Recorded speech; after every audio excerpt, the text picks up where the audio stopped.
Please welcome to the Influencers Journey Show. As you jump on, let us know who you are, where you're joining us from, what you do while you're living, and who are your people. Who are those people that you are called to touch, move, and inspire? Who is your tribe? Also, going to ask you to let us know if there's something about this topic that really got you out. Do you have a question? Get engaged in the comments because we want you to light up the comment sections just like you all did last week. We want to hear you. We check the comments as the show goes on, and we'll pull some questions and comments into the show. Light it up. Mm. Yes. And before we jump in, I just want to say, in usual Influencers Journey Show fashion, take a minute to tag another super achiever because, like I said, this is going to be one of those game shifting conversations. So if you're here and you want to know more about the 10,000 hours, what the 10,000 hours means, how do you stay relevant? Then this is a conversation for you. But I guarantee you, you probably know 5 people right now that have the same questions, would like to be a part of this conversation. So look below the video, hit the share button, and invite another super achiever. And also, before we jump into today's topic, I'm not going to save the dessert until the end, Suzanne. I'm going to serve the dessert up front. We As you should. are for all you people who like to eat dessert first. Ha. So, for those of you who've been following us during the week, you know that we have kicked off our launch for Unleash the Power of Your Story. And we have decided that we are going to run our Unleash the Power of Your Story 5-day challenge again. So, this is going to be the second installment, the second round of the challenge. We had fun the first time, and we're looking forward to making it even better this time. And so, I'm going to make sure that I put how you can register to be a part of our Unleash the Power of Your Story 5-day challenge. And the challenge kicks off on Monday, April the 3rd through April the 7th. And I have to give a shout out to Regina. I see Regina is out there this morning, and Regina has already reserved her seat for the 5-day challenge. So, Girl. congratulations, Regina, for grabbing your seat and getting ready to partake in the Unleash the Power of Your Story. And I know this is going to be Regina's second round in the challenge. So I'm looking forward to seeing what new Regina has come up with. I love it. I love it. And if you're listening to the replay, definitely hashtag replay and let us know the exact same things, who you are, where you're joining us from, and who you are called to serve. All right. Are you ready to get this party bus going? Yes, I am so ready. So for you, those of you who are just chiming in, just joining us, welcome back to the Influencer Journey Show. Our topic today is why your 10,000 hours is the key to remaining relevant.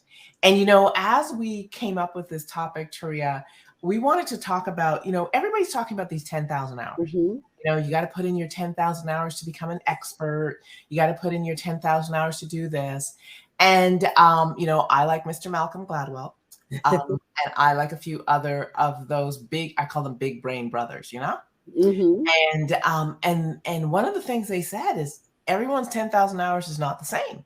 Mm. And so what we decided to go is, well, what's the difference between this one's 10,000 hours and this one's 10,000 hours? And how come this person's 10,000 hours has them rocketing and skyrocketing to great places and the other one's just like standing still putting in their 10,000 hours? What is the difference? So that's kind of what we want to dive in today with.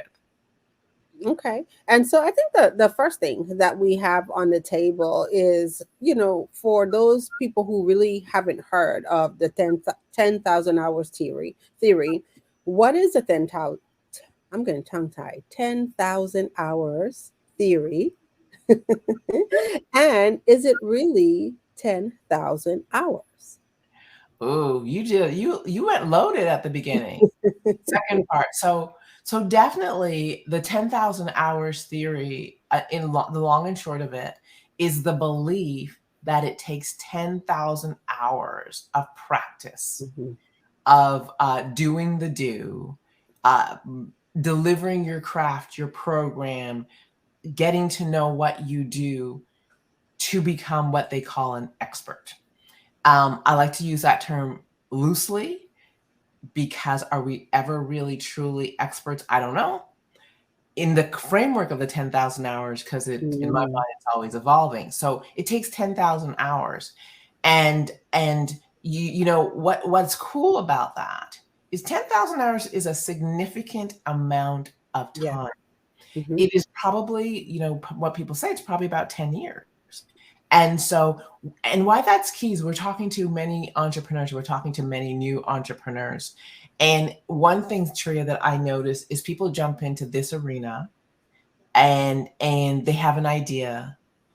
However, they haven't been living in this expertise that they're about to market for a very long time. Hmm. So they don't have the confidence, they don't have the experience, and this is the key thing, they don't see themselves as an expert. Hmm.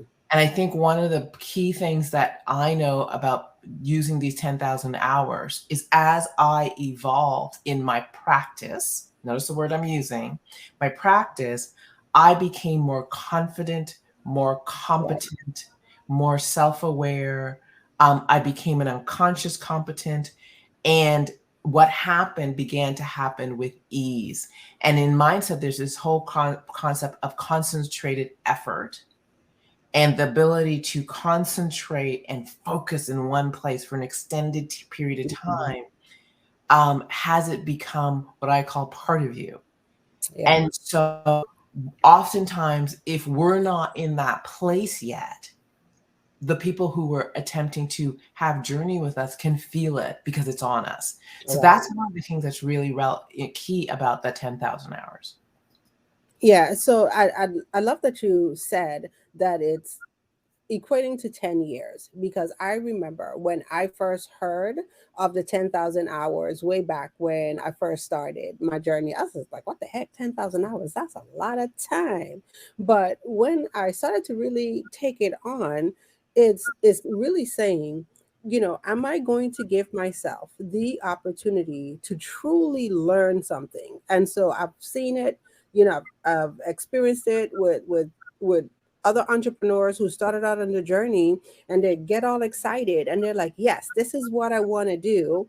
And the minute that snag comes or that road bump, that block, then they're out the door, or there are things that's included in the journey to becoming an expert, or and it seems hard, and they tell themselves like, oh no, I don't want to do that, and so they just leave that part out. But Yeah. that's all included in the journey to becoming an expert and remaining relevant in the marketplace. And so are you really giving yourself the time to go down deep, explore, understand, define? And it's a whole bunch of stuff that's included in that. But one of the things that I found, and you just said it, is the unconscious competence that you develop. So, what I get excited about is looking back on the journey and Yeah. saying that, I remember when I first started this was hard. I didn't believe that I could do this.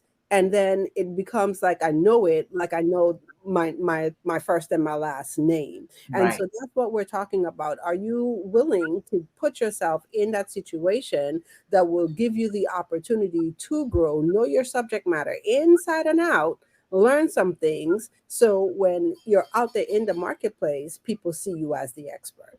Well, you know, one of the key things that you talked about is what's the difference between two people's 10,000 hours. One of Mhm. the person who's moving forward quickly or advancing and evolving, and the other person who's kind of standing still. And one of the key things, Taria, is this whole concept of deliberate practice. Mhm. And deliberate practice is a ritualistic, a routine way of doing something so that you put yourself in a feedback loop. So you do something in a very specific way so you can find your blind spot, you can find where you need to grow, you can find where you need to learn. And it's this deliberate feedback loop that moves you from good to great. One of the things that's really interesting is, and I believe it's Malcolm Gladwell who says this, is that there are some people who've put in their 10,000 hours, but they've been doing the exact same thing Yeah. for the 10 years. And so, yes, they've put in their 10,000 hours, but they don't really understand the concept, Mhm. because the 10,000 hours doing the exact same thing has you standing in the same place, because you might not be looking for, where am I needing to grow? What do I need to do better? What am I required to learn? What might I have to stop doing? Where am I off course? You're not putting yourself in the feedback loop to be able to course correct and grow. Whereas someone who's in that feedback loop is reading and attending courses and looking for where their blind spot is and learning that task. They're improving their craft, and they're taking that, because the question is your program exactly the same? They're Mhm. taking all of that new knowledge to their program every time. So one of the things I know for me, um, we have people who've repeated the program because they're like, I know you're not going to teach the same thing Right. this year than that you taught last year. And if you're in the mastermind this year, we on blast, Yeah. because I have been knee deep in reading and just learning some new stuff. So I'm in my growth. Like I was saying to Tria, I'm in a new 10,000 hours because Yeah. I just went down the rabbit hole. Mhm. And so, Yeah. are you doing that? Is the Yeah. real question. And so that brings, to mind that the 10,000 hours never end. So it's not something like you say, well, okay, I'm going to put in 10,000 hours here, and then after that time is done, I'm an expert at it, and then that's it. No, because things change, and one of the key words that we're talking about is being able to stay relevant in the marketplace. And so I know for me personally, that's how I feel sometimes. It's like, oh my gosh, as soon as I get the hang of something and I said, this is it, then something else comes up. And then, oh, I got to go learn that. And I got to go and master this. So it's like you're always continually learning. And like I said, it's just that beautiful thing of always conditioning your mind to say, hey, what are the things that I have to look at? What are the things that I have to be ahead of and Absolutely. stay on top of? Because if I don't remain relevant, then my business is going to die.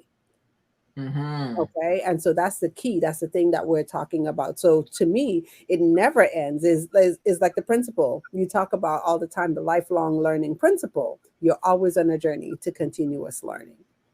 Absolutely. And one of the interesting things about what you're saying is, in order to put in these 10,000 hours and remain relevant, you must go into every week, every year, Hmm. intention. And Yep. so the next question we're going to talk about is, what intention should you set for your Hmm. 10,000 hours? And what's really interesting about that is, I'm going to talk about the difference between our two businesses, right? So one of the things with Sharia's business, if you're in social media, if you're in anything technology, it's like it's always changing. Yeah, always. Always, like, I can't keep up, and it's not even my field, but I can't even keep up with the stuff I need to know for my business. That's why I hire Sharia's. Um, Collaboration. There you go. that's right. So it's always evolving. So in order to stay relevant truly in your industry, you have to do that. Like it's a constant learning. What's really interesting is I do mindset, and what's interesting about that, I could get fooled into thinking that I know mindset, I've learned it, and yeah, I just teach the same thing all the time. However, relevancy is not about the person who's at the front of the room standing still. And I've said this before. Have you ever gone to see someone who's delivered a talk and you're saying, oh, he's Yeah. delivered the same talk.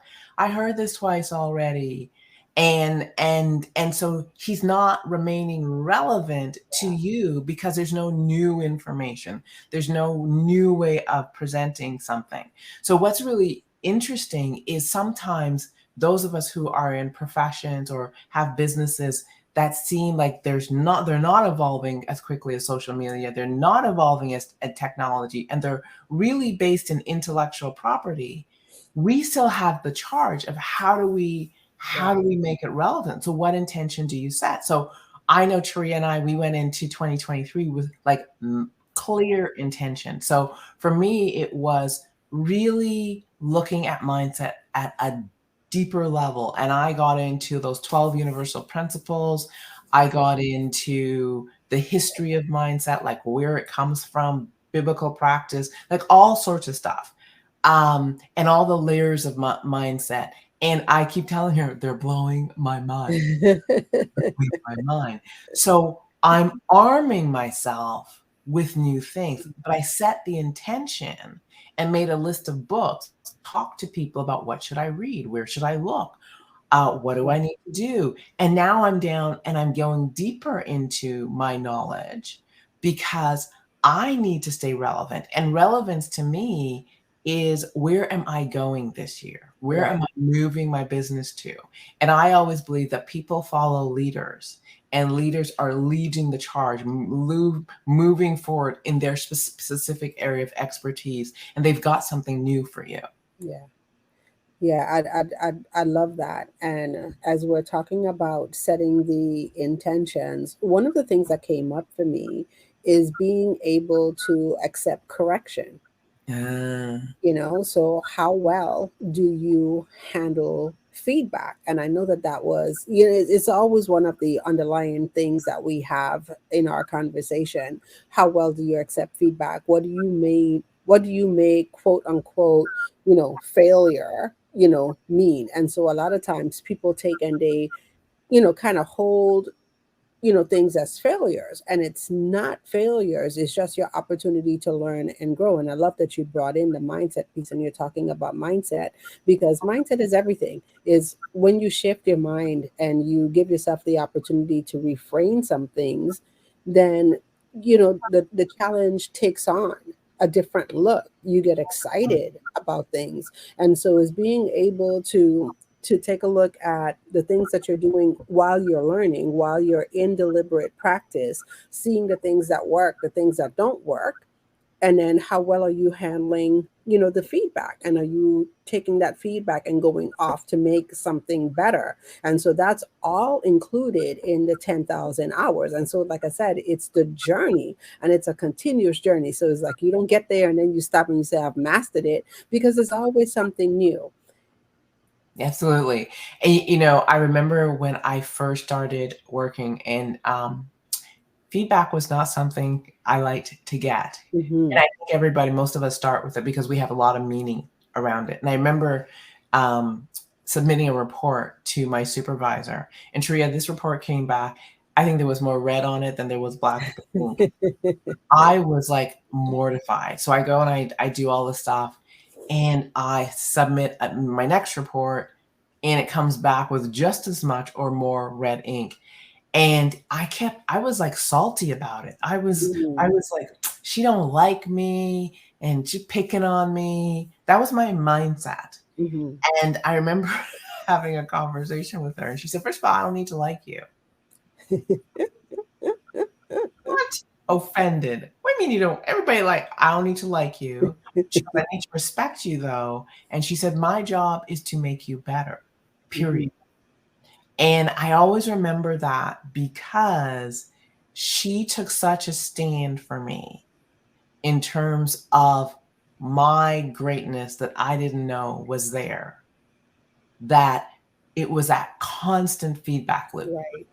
The other thing was, at the same time, she was a panel of supervisors I had. So I want you guys to imagine every Friday walking into a room of five experts, sorry, and you're the new worker sitting there in your 20s, and you've got to present your cases to them and you've got to get feedback.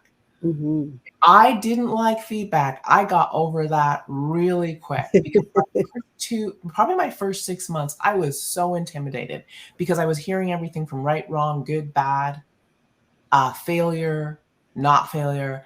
And really, what they were doing was telling me different places to look, different ways to look at things. Hmm. different things to try, looking from all these different perspectives, from urban studies to Black history to social services to child protection to all these different places. And they were stretching me and growing me. And as I look back now, that is my foundation. Yeah. It's a wealth of skills. And so that's what is we're talking about. I felt like I did 20,000 hours in the 4 years I worked there because of the just the quality of Yeah. stuff. And so if you're not open to feedback or intentionally putting Mhm. yourself in a feedback loop, you're doing yourself a disservice and you're doing your clients a disservice. And I like how you talk about that, because one of the things, as I also took a look at the question, what intention do you want to set, is always being able to surround yourself with the people who are going to give you that feedback. So this is why it's so important for you to always have coaches, to always have Mhm. mentors on your side. So if you're thinking that you could go at it alone, you don't need a coach, you don't need a mentor, or you don't need anyone, then you just cut out your opportunity to get that feedback. And so that's the importance of having people on your side. So and then not just having people on your side, because you could have people on your side, but also, do you have people who are on your side who have gone where you haven't gone yet? And they've gone to Mhm. places where you desire to be. And so they could actually honestly come back and say, like, okay, I saw that you did this, you're doing this way, maybe you want to try doing this is what worked. And it's all in how, like I said, all in how you hold it. And so, like I said, I'm embracing the challenge this year, because Suzanne will tell you, last year was a lot of tears for me, because I realized that I was holding a lot of things in the wrong way, and I needed to do some reframing. And so as I reframed and I, shift in the mindset, that's what we're talking about, then things became exciting. And I'm finding that I'm having more joy, I'm having more fun, looking and growing in certain areas. And you know what's so cool about it? First of all, everybody talk about Taria because she growing leaps and bounds and she's showing up differently, and so that was one of the really interesting things is that the minute you take on growth in a short period of time, you shift, and then you Hmm. shift again, Hmm. and then you shift again, and you shift again, and you may not notice it, but everybody around you starts to go, what's Hmm. going on? Man, she's showing up differently. She's showing up more powerfully. She's showing up more confidently. She's showing up with new stuff. And it's for me as the person who mentors and coaches and collaborates all of those things. Um, it's just a joy to watch because I'm having fun. And this is the other thing. Remember, we said iron sharpens iron. So I'm like, dang, I gotta put my game on because she's broken. So I gotta do my thing, and that's the power of collaboration. So it is really really key. I wanna pull something together as we're looking at this because we're looking at 10,000 hours. We have our Unleash the Power of Your Story program coming up, and I can't not bring these two together. So one of the things that we teach Hmm. in our program is about being able to get up and answer a question or generate content on the spot. Right? How many of you, when you're asked something about your business, get a little uncomfortable or asked to just give a quick presentation on something relevant to your business, get like, oh my gosh, I can't do it. Taria jokes and used to say, give me 6 months and I'll be back.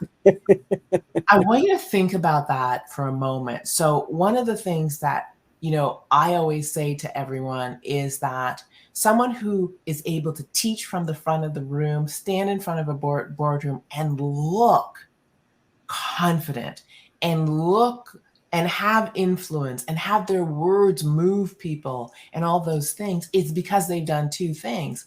One is they've put in their 10,000 hours in their craft, Right.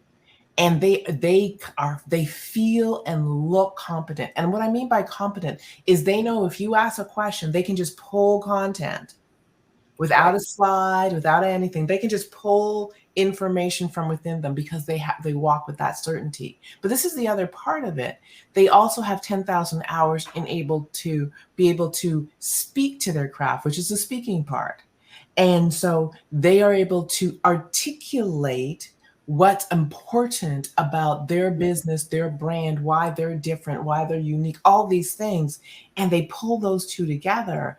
And now you have someone who seems really relevant. And some of you are like, oh, I got to follow this person. So part of it is, we think that we got to put in our 10,000 hours just in my craft. My focus is mindset. However, in order for people to really grasp an understanding of what I bring to the table, the gifts that I have, my brilliance, what I have to offer, what makes me unique, I have to speak words to power. Yeah. I speak truth to power. I have to have a voice of influence, and I have to have a voice of certainty. Those two come together. That's what we're talking about when we're saying, are you doing the things to stay relevant? Yeah. You To know, stay I love that you say that because I had such a beautiful conversation yesterday with with someone, and it's that same thing. And so the question on the table is, should I continue to do XYZ? And my answer was absolutely. So even though you might be thinking that you're in a season where you're figuring things out or you're making a shift in your business, that there's something that that's the core. You're always going to come back. You don't leave that thing, unnoticed or neglected. You still have to put in the work, even though that thing might not be on the front table, because when you come back to it, you don't want to be in a position where the information that you're sharing with your audience is 10 years old, or it's not relevant anymore. So it's, how do you, like you said, stay in the deliberate practice, stay in continuous learning, even when the things that you're doing is not on the front seat. Because a lot of times people think that the 10,000 hours, should only be put in the things that we put out into the marketplace, or the things that people are going to see right now. But no, it's the whole evolution, of yourself. And I'm going to bring it back to your brand. So how do you continuously stay relevant in the marketplace? You have to continuously work on those things. You can't let it go to the side. It's interesting because there's this saying, I should say, called build a plane while flying. Mm-hmm. And I was having a conversation with someone yesterday, and she was asking me about building her program, and she has an opportunity to go speak, and says that, and I said, well, we'll just do an outline for your program, and you'll know how it ends. You'll know where you want to take people. And she was like, what? And I said, oh yeah, we're gonna build the plane while you're flying. And I said, what's beautiful about that is you're now setting up an iron sharpens iron situation, an absolute feedback loop situation where the people are going to get the best of you. And what I'm really talking about is, we should always be building our plane while flying. So every time you go into a teaching or training situation, do you take the information that you're receiving, that feedback that you're receiving from clients, and go, how does this make my program relevant? Am I teaching and training what they need? What questions did they ask me that I now need to go address? What blind spot did I not train on that I need to now incorporate into what I have to deliver? Yes, you stay on point, but is the point sharp? Yeah. Is the point clear? I love that. Yes, you're on point, but is the point sharp? I love it. Morning coffee, Taria.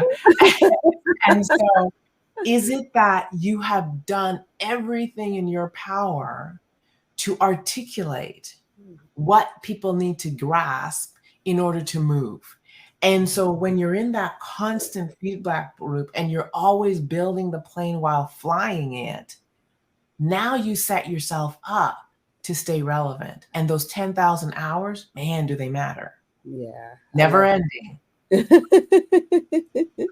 And so I have another question. So, and I think we've been talking around it, but one of the things that we did in preparing for this is we took a look at some companies And we said, you know what, we could really tell who are the innovators and who are not.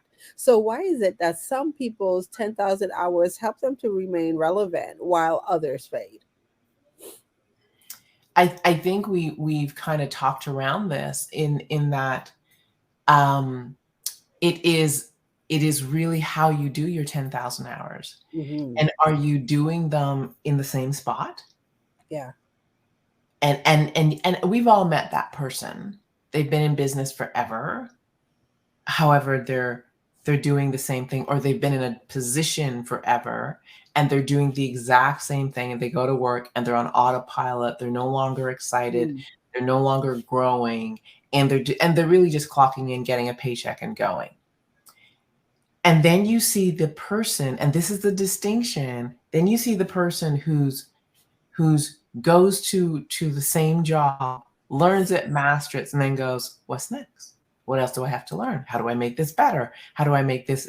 How do I improve this? And this is where what most people miss. And while they're in the same position, they expand, grow, they learn, they do more, they might stretch the boundaries of their position.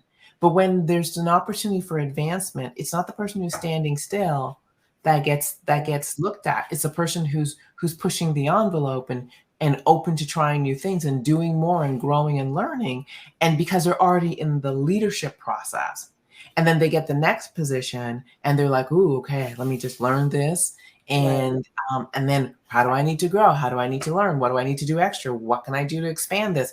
And that's how people advance. And because they're not only staying relevant, they're leading a Yeah. process. Yeah. And while other people are like, I'm going to go in, I'm going to do what I have to do. This is my job description. I'm going to do this. And those are the same people that go, I show up every day, but I always get overlooked for opportunities for Hmm. advancement. It's because if I want advancement, I have to advance first. Yeah. That might be something you want to put in the comment section, right? If I'm looking for advancement, the leader must show up before the position. The leader must show up before the money. The leader must show up before the success. The leader must show up before the title. If you want the title, how do you lead yourself to Yeah. demonstrate I'm ready? Yeah. Yeah. What's the difference? Yeah, you know, and it's so good that we're talking about this because couple things that came up around that conversation. So one of the things that I had to take a look at, I had to take a look at my own program, and I'm going to tell you, when I first started my program, I was answering one question in the marketplace. I keep getting this particular question that everybody was asking me. Okay. And I was just like, hot dog, I solved it.